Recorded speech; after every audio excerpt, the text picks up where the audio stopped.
俺の目の前には鬱陶しい壁があった。 What's up, folks? Today, I am going to show you how I made this attack on Titan scene. So the first step, as always, was to get some references, like here from AOT, and I really want to focus on this scene where Eren and Mikasa are just sitting.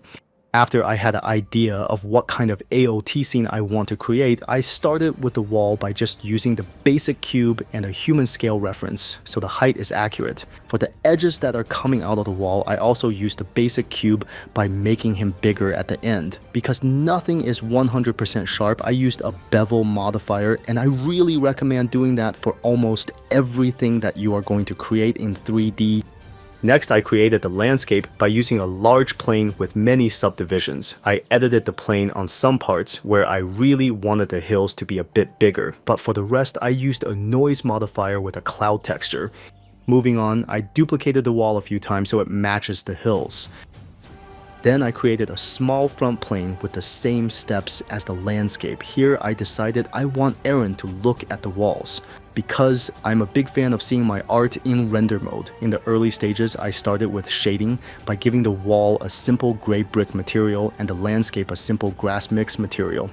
Going forward, I added many trees on the field by creating vertex groups and assigning them to the hair system I used to place them.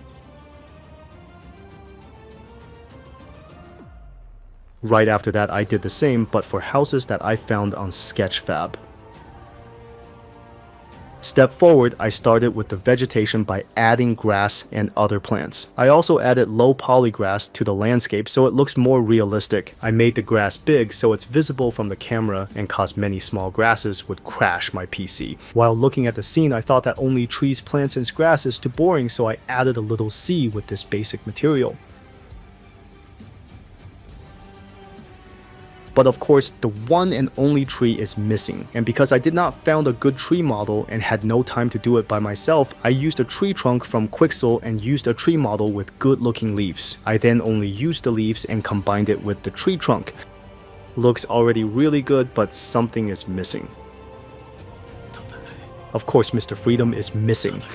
For Eren, I used this model from Mixamo with a pointing animation. Because he is only visible from the back, it was not necessary to create a whole 3D model. I started with the hair by selecting a part of his head as a vertex group and assigning a hair system to it. What a haircut. Moving forward, I changed the hair length so it fits and styling it so it kind of looks like Eren.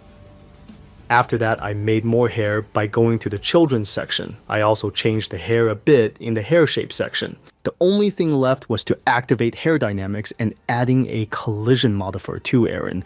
For the shading, I just used the hair BSDF and played with the settings until I was happy. For the hair movement, I just added a wind force. I used the wind force also for the cloth simulation, but I won't go into detail for the cloth simulation because I am really bad at it. So if you got any advices, please let me know in the comments. Then I just painted his legs so it looks like he is wearing pants. I also painted the hair part brown so you can't see his head. And even though the work was done quick and doesn't look that good, I was okay with it. And it looks really good in render mode. I mean, from the backside, it looks pretty impressive. Then I just exported him as an ABC file and imported him in the main scene. I also added some rocks and bushes over the landscape and front field because it needed a bit more variety. Not to forget, I also added a big cube with the smoke shader for the atmosphere. Atmosphere is really important for big scenes like this. The last step was compositing everything. I am new to Nuke, so it's really simple. I rendered the scene out as an XR with the different passes. I added the depth, the field in Nuke, and exported the camera from Blender and used a sky and mountain HDRI for the background. Then I just imported lightning footage. At the end, I just added glow, noise, and motion blur for the final touch. Thanks for watching till the end and for your support. We got to 500 subscribers and I am really grateful for that. If there is something you guys want as a little thank you, just write it in the comments. I hope you all are going to have a fantastic Christmas. If you like this video, feel free to subscribe and we see us next year.